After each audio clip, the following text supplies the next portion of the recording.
Maduro da 3 días a diplomáticos de Estados Unidos para salir de Venezuela. A pesar de la decisión, Nicolás Maduro estaba dispuesto a pedir a los representantes diplomáticos de los dos países en las Naciones Unidas que reanudaran las negociaciones en Nueva York, con miras a establecer una oficina de interés para tratar asuntos comerciales y consulares. Nicolás Maduro anunció el martes que todo el personal que queda en la Embajada de los Estados Unidos en Caracas debería retirarse de Venezuela después de que su gobierno decidiera suspender las negociaciones para la creación de una oficina de intereses, alegando que Trump estaba en preparación. Por ahora, las negociaciones han terminado, déjenlas ir, dijo Maduro en un discurso televisado, y agregó que las negociaciones se suspendieron por el momento para establecerse en los dos países. Se desarrollaron después de la ruptura de relaciones y la expulsión del personal diplomático estadounidense, que aceptó a Venezuela el 23 de enero. Después del anuncio de la ruptura de relaciones, Venezuela retiró a todo su personal diplomático de los Estados Unidos y el Departamento de Estado. También retiró parte del personal de la Embajada de los Estados Unidos en Caracas. Maduro dijo que las negociaciones estaban siendo utilizadas para establecer una trampa falsamente positiva, pero no dio detalles. A pesar de esta decisión, Maduro estaba listo para que los representantes diplomáticos de los dos países en las Naciones Unidas continuaran las negociaciones en Nueva York, con el fin de establecer una oficina de interés para tratar asuntos comerciales y consulares. Anteriormente, el ministro de Relaciones Exteriores, Jorge Arreaza, dijo que en vísperas de la cumbre, el representante comercial de la Embajada de los Estados Unidos, James Story, había sido convocado por primera vez al Ministerio de Relaciones Exteriores, informar que Venezuela había decidido no extender su presencia del personal diplomático de los Estados Unidos. El anuncio se produjo un día después de que el secretario de Estado Mike Pompeo anunció que Estados Unidos retiraría el personal restante de su embajada en Caracas debido al deterioro de la situación a fines de enero. Washington había retirado parte de su personal diplomático después de que Maduro ordenó su deportación y les dio 72 horas para abandonar el país, que luego se retractó. Al explicar los motivos de esta decisión, Arreaza dijo que la medida se tomó debido al riesgo para la paz nacional de la presencia de diplomáticos estadounidenses. Desde 2010, ambos países están sin embajador. Mientras tanto, el fiscal general de Venezuela anunció el martes la apertura de una investigación judicial por parte del presidente del país, Juan Guaidó, por su presunta conexión con un ataque contra el sistema eléctrico que causó un apagón nacional que duró 4 días. El jefe de la oficina del fiscal Tarek William Saab dijo a la prensa que había pedido a la Corte Suprema de Justicia que inicie una investigación contra Guaidó, presidente reconocido de Venezuela por 50 países, para su presunta participación en sabotaje en el sistema eléctrico nacional. Como parte de las pruebas, Saab presentó un mensaje que Guaidó había publicado en su cuenta de Twitter después del inicio del apagón nacional el 7 de marzo, en el que dijo que Venezuela claramente sabe que la luz viene con la cesación de la usurpación. El fiscal también culpó a Guaidó por usar su cuenta en esta red social para incitar a la violencia. La acción del procurador general, un ex miembro del partido gobernante, se produce un día después de que Maduro haya pedido al Poder Judicial que actúe contra los autores de los 5 ataques que, según él, sufrió en los últimos días debido al sistema del poder. Maduro expresó el martes su apoyo a las acciones del fiscal general y dijo en un discurso televisado que las leyes deberían aplicarse con dureza a los perpetradores nacionales y materiales del ataque al sistema eléctrico que quería generar explosión social y luego llamada asalto al poder político. Maduro dijo que el sistema eléctrico estaba sujeto a un ataque cibernético ordenado y ejecutado en los Estados Unidos, pero sin proporcionar ninguna evidencia. Para investigar el apagón nacional, se nombró una comisión presidencial presidida por la vicepresidenta Delcy Rodríguez.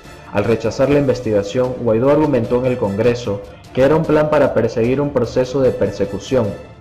Toda Venezuela y el mundo saben quiénes son los ladrones, quiénes son los culpables de la crisis y los que tienen hambre, agregó a fines de enero. la oficina del fiscal general abrió una investigación inicial contra el presidente de la Asamblea Nacional por presuntos actos de violencia que aún no se habían especificado. Como parte de este proceso, el Tribunal Superior controlado por el gobierno prohibió a Guaidó abandonar el país y congelar sus cuentas bancarias y sus activos. Sin embargo, el líder de la oposición partió a fines de febrero para una gira por Sudamérica, ignorando la prohibición de la Corte Suprema. La apertura de la segunda demanda contra el líder interviene en la escalada de la confrontación entre el gobierno y la oposición, que el martes pidió nuevas manifestaciones callejeras para presionar a Maduro. Varios cientos de personas se reunieron el martes por la tarde en diferentes partes de la capital para protestar contra el gobierno. Han tenido días muy oscuros, pero no nos detendremos por un segundo, dijo el líder de 35 años a cientos de partidarios que se enfocaron en una avenida occidental de la capital, y agregó que vendrán días difíciles, pero lo harán decisivo. El presidente de la Asamblea Nacional condenó el saqueo de algunas tiendas registradas en la capital y otras ciudades del interior y exigió el respeto de la propiedad privada. Maracaibo está pasando por momentos muy difíciles, dijo Guaidó, refiriéndose al saqueo de supermercados, carnicerías, panaderías, farmacias y pequeñas empresas en los últimos días en la capital del estado de Zulia, en el oeste del país. En este complejo contexto, una comisión técnica preliminar de la Oficina del Alto Comisionado de las Naciones Unidas para los Derechos Humanos comenzó una visita al país y se reunió el día anterior con Arreaza. Durante el día, la misión se reunió con Guaidó y otros miembros de la oposición de la Asamblea Nacional, quienes le presentaron un informe sobre presuntas violaciones de los derechos humanos. La misión permanecerá en el país hasta el 22 de marzo para preparar un informe que servirá de base para una posible visita de la alta comisionada Michelle Bachelet, invitada por el gobierno venezolano.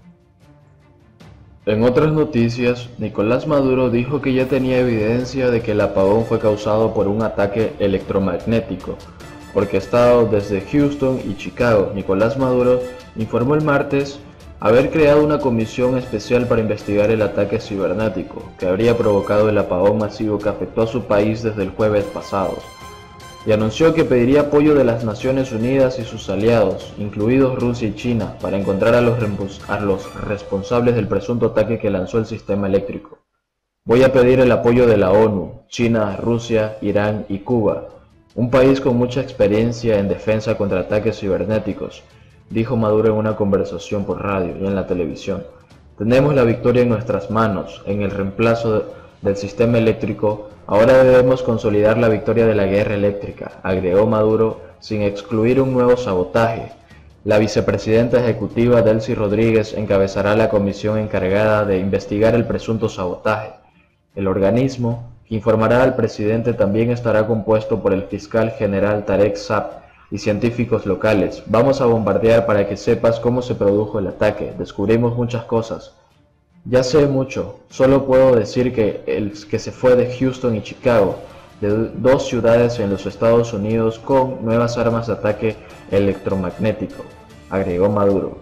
Terrorismo y violación de los derechos humanos. El líder socialista reiteró que la supuesta piratería de los sistemas de Woody, la principal planta hidroeléctrica del país, fue obra de Washington y la oposición venezolana, utilizada para destituirlo, y dijo que había el Pentágono y el Comando Sur con el propósito de desencadenar un conflicto civil que él calificó de terrorismo y una grave violación de los derechos humanos, solo por la ambición del poder político, la ambición imperialista de los Estados Unidos por hacerse con el petróleo, la ambición de Donald Trump por agregar el Venezuela a su riqueza. Hace 5 días, Venezuela sufrió un apagón masivo que sumió todo el territorio en la oscuridad y aún no se ha superado por completo. La oposición afirma que el problema se debió a falta de inversión y corrupción. Por otro lado, las autoridades colombianas impidieron el lunes a un grupo de amigos cercanos del régimen de Nicolás Maduro, incluido uno de los primos del gobernador que buscaba protegerse en el país vecino de la crisis, estaba sufriendo en Venezuela. Estas personas han buscado protegerse en nuestro país debido a la crisis que están experimentando en Venezuela, de una crisis energética, de una crisis relacionada con los alimentos y la falta de agua en esta área, dijo Cristian Kruger Sarmiento, director general de Migración de Colombia, A través de un video, estas personas querían venir por unos días y dijeron que volverían una vez que la situación se resolviera en Venezuela. No permitiremos que personas cercanas al dictador Maduro, el régimen de Maduro, ingresen a nuestro país, dijo Kruger. Sarmiento, según las versiones publicadas en las redes sociales, el primo de Maduro, Argimiro Maduro Morán, intentaba ingresar a Colombia con su esposa, 3 hijos, cuñada y esposo. Las autoridades no revelaron la identidad de todos aquellos a quienes se les negó la entrada. Simplemente indicaron que estaban en la lista de las más de 300 personas vinculadas a Maduro, a las que el gobierno colombiano decidió no permitirles ingresar libremente.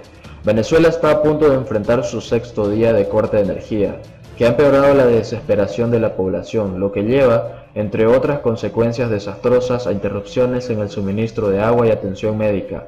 Hospitales, según los diputados de la Asamblea Nacional vinculados al gobierno interino de Juan Guaidó. Alrededor de 70 pacientes murieron en diferentes hospitales en el país durante la interrupción, ya que no pudieron ser tratados adecuadamente. Kruger Sarmiento dijo que Colombia no veía con sus ojos que los amigos de Maduro estaban buscando un buen momento en Colombia, mientras los venezolanos atraviesan una de las crisis más agudas de sus historias. No permitiremos que mientras los venezolanos mueren en los hospitales por falta de energía, las personas cercanas al régimen de Maduro vienen a Colombia para pasar las vacaciones evitando la realidad de un moribundo, declaró.